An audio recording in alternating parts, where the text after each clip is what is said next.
Ma question s'adresse à Monsieur le ministre de l'Économie, des Finances et des Solidarités nationales. Monsieur le ministre, nous constatons que de février 2018 à juin 2019, le prix du carburant à la pompe a connu une hausse considérable. Lorsque nous dressons un tableau synoptique et comparatif des différents pays producteurs de pétrole, nous constatons que le coût du litre d'essence au Gabon est à 695 francs CFA. Ce qui fait de notre pays l'un des pays producteurs de pétrole les plus chers. Le tableau ci-dessous l'illustre de façon évidente. Nigeria, 236 francs le litre. L'Angola, 284 francs le litre. L'Algérie, 205 francs le litre. La Libye, 65 francs le litre. L'Égypte, 230 francs le litre. Le Congo-Brazzaville, 492 francs le litre. La Guinée équatoriale, 466 francs le litre. Le Gabon, 695 francs le litre. Et enfin, le Soudan du Sud, 80 francs le litre.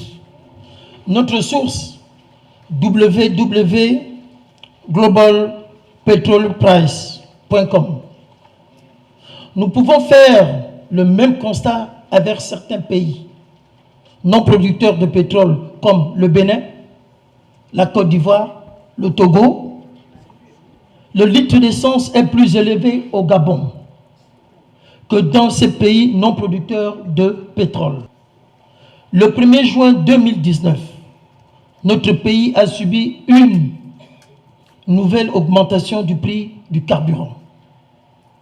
Il faut préciser que cette énième augmentation du prix du carburant dans notre pays a pour conséquence la cherté de la vie et par ricochet la baisse du pouvoir d'achat.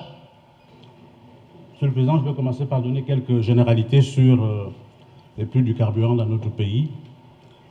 Pendant de longues années, les prix du carburant ont été subventionnés par l'État,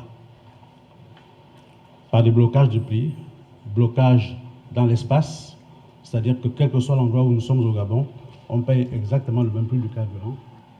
Blocage dans le temps, c'est-à-dire pendant de longues années, les prix étaient bloqués au même niveau.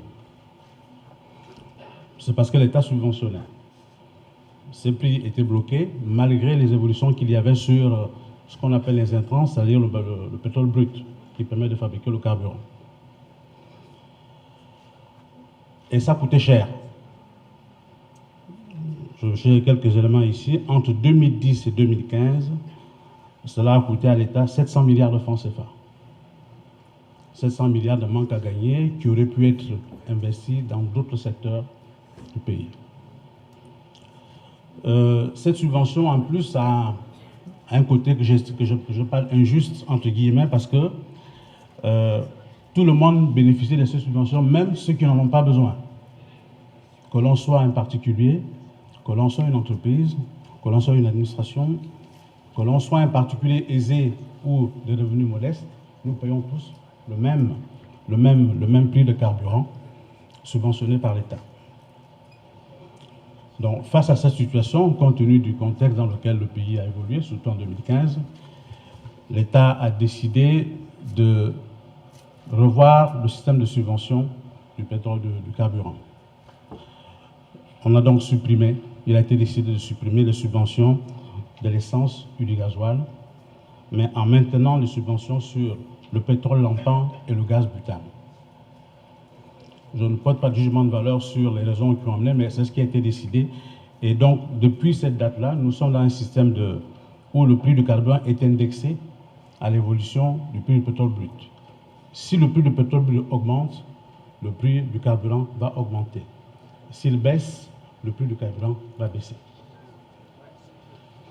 Depuis ce temps-là, depuis 2016, nous avons enregistré 7 baisses de prix, 14 augmentations.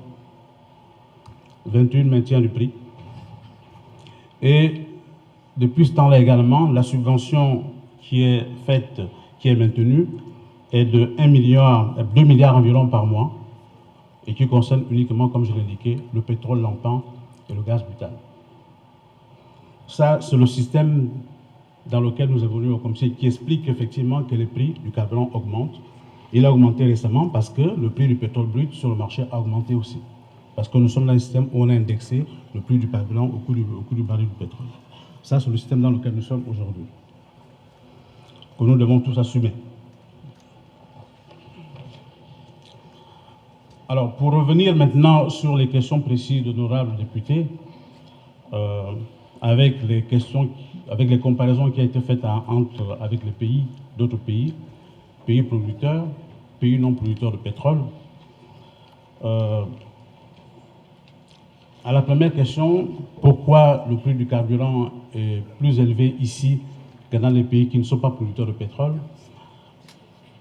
Je vais essayer d'être le moins technique possible. Il n'y a pas forcément un lien direct et automatique entre le prix du carburant et le fait qu'on soit producteur de pétrole ou pas. Ça dépend de ce qu'il y a dans le prix. Ça dépend de la fiscalité que l'on peut avoir. Je prends un exemple. Au Gabon, nous avons mis dans le prix du carburant la RUR, la redevance pour l'usure de la route qui sert à financer le fonds routier. Dans d'autres pays, ça n'existe pas. J'explique ce qui se passe dans le prix du carburant du Gabon. Après, je ne peux pas... C'est pour indiquer que le prix du carburant, c'est un choix. C'est un choix qui est fait par les autorités.